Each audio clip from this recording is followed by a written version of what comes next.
It's really quite extraordinary if you think about it. The People's House. We're sitting here debating, oh, well, are we going to have a $1.5 trillion disastrous bill or a $3 trillion disastrous bill?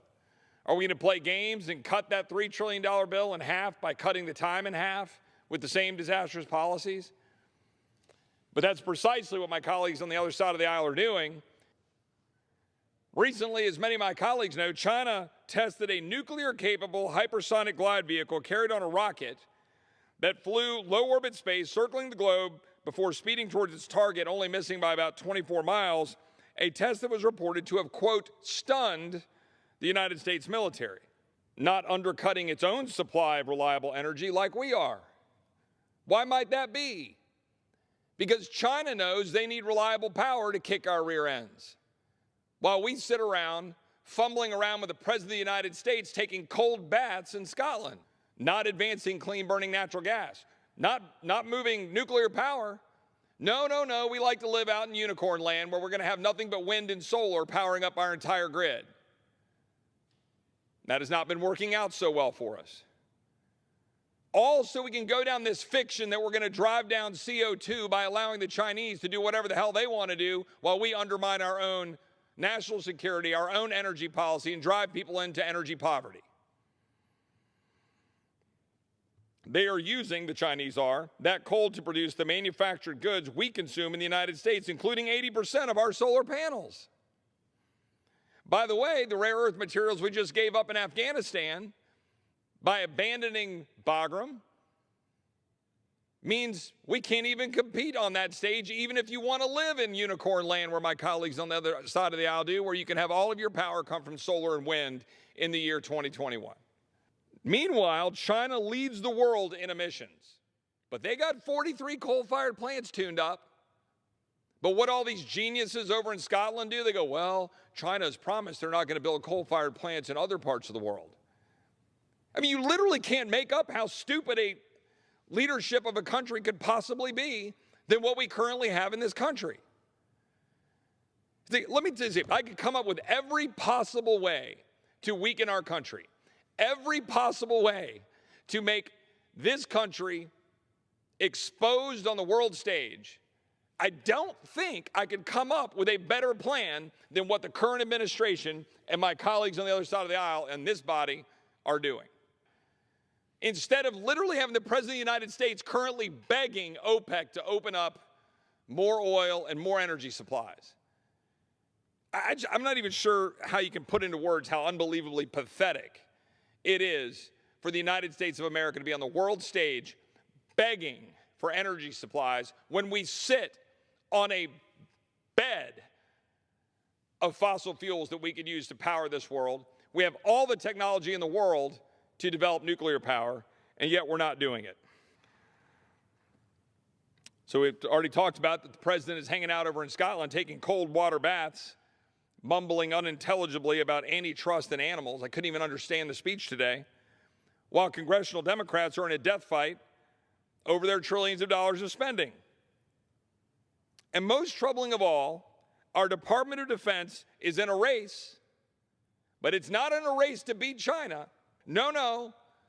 The brilliance of the brass over the Pentagon and the Democratic leadership in the White House and in this body and in the Senate, it's in a race to train our soldiers the finer points of critical race theory and climate ideology.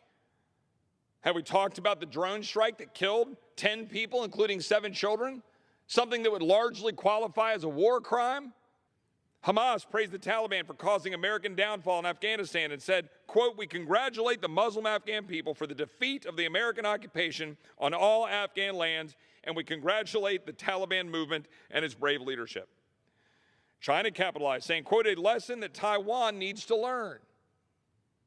Where are my colleagues on the other side of the aisle? Do they care? Iran is set to hold a series of war drills with Russia and China. All of this is happening right now. And again, my Democratic colleagues are talking about socialism and race division and gender equality, and they don't even like the word equality anymore. It's got to be equity. Attempting to rejoin the failed Iran nuclear deal. On October 8th, the Biden administration lifted sanctions on 2 Iranian entities involved in the military missile programs. Over the last 3 months, a report showed that China imported nearly 800,000 barrels of Iranian crude, like I mentioned before, and now refusing to stand by Israel. Our closest ally in the Middle East, the Biden administration wants to reopen the United States Consulate General to Jerusalem to provide separate diplomatic outreach to the Palestinians, directly undermining Jerusalem as Israel's eternal capital. Rejoining the Israel-hating United Nations Human Rights Council. My colleagues on the other side of the aisle don't care. But respectfully, where are my colleagues on this side of the aisle on this? 2/3 of this group voted for this bill because, we can't not support the Pentagon.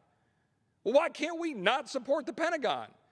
When the Pentagon is not actually running a military designed to blow things up and kill people the way it needs to in a world where China wants to do us harm, Iran wants to do us harm, Iran wants to do Israel harm.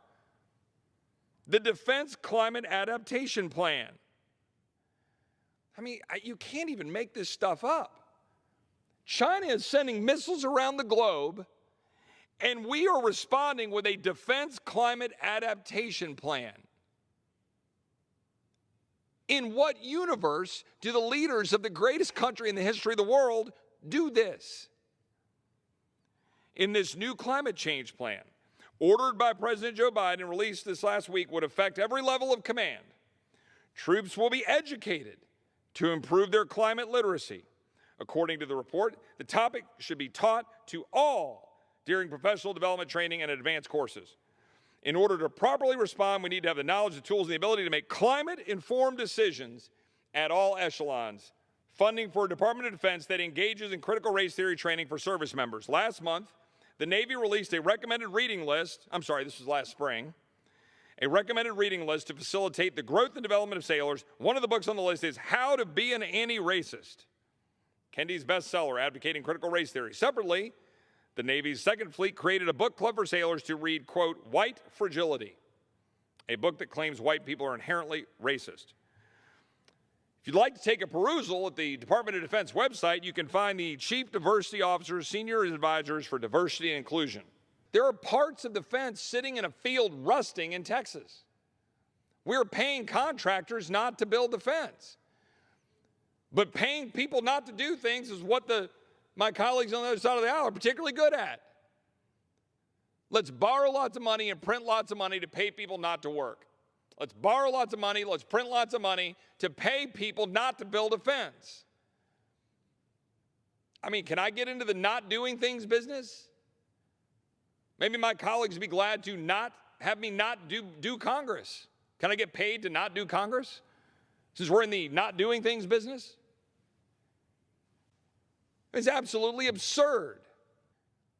Our president is literally sitting over with a bunch of leaders who flew 40 some odd private jets to hang out and preach about climate change, and they're not going to dent climate change. We got out of the Paris Agreement and we outperformed the Paris Agreement. How? By clean burning natural gas, exporting it, and working to try to use technology and innovation around the world to have clean, abundant energy that empowers human flourishing. There are billions around the planet right now that would die to be sitting in a room like this with air conditioning or heating and lighting. They're burning dung, wood, paper, whatever they can get.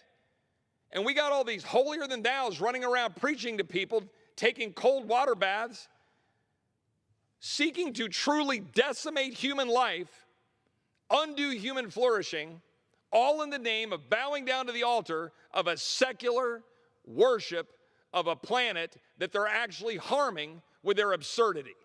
While China builds missiles, we conduct classes on critical race theory and on climate change.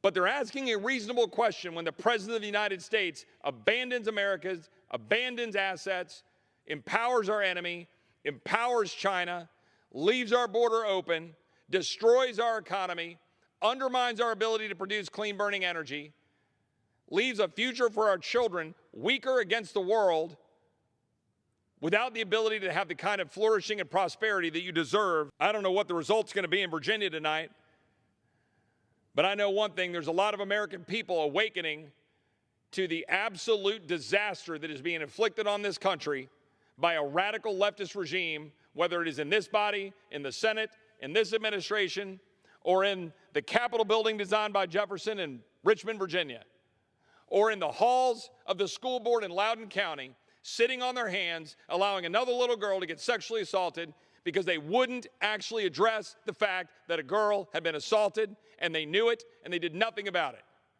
And then the Democratic candidate in Virginia says, parents have no place in the school board. But you guess what? The American people think they do.